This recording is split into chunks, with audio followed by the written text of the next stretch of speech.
দুপুরের মধ্যে দেশের ৪ জেলার উপর দিয়ে ঝড়ের সঙ্গে বজ্রসহ বৃষ্টির পূর্বাভাস দিয়েছে আবহাওয়া অধিদপ্তর। ১০ এপ্রিল আবহাওয়া অধিদপ্তরের এক বিজ্ঞপ্তিতে বলা হয়, রংপুর, দিনাজপুর, ময়মনসিংহ এবং সিলেট অঞ্চলের উপর দিয়ে পশ্চিম অথবা উত্তর-পশ্চিম দিক থেকে ঘন্টায় ৪৫ থেকে ৬০ কিলোমিটার বেগে অস্থায়ীভাবে দমকা অথবা ঝড়ো হাওয়া সহ বৃষ্টি অথবা বজ্রসহ বৃষ্টি হতে পারে। এসব এলাকার নদীবন্দরসমূহকে ১ নম্বর সতর্ক সংকেত দেখাতে বলা হয়েছে।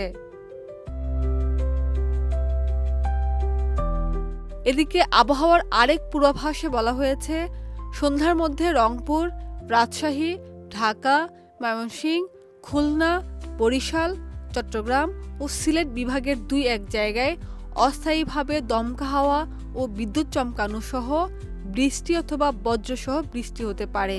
একই সঙ্গে দেশের কোথাও কোথাও বিক্ষিপ্তভাবে শিলাবৃষ্টি হতে পারে।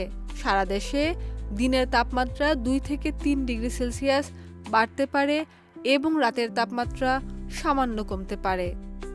খাদিজা নিপা, দেশ রূপান্তর।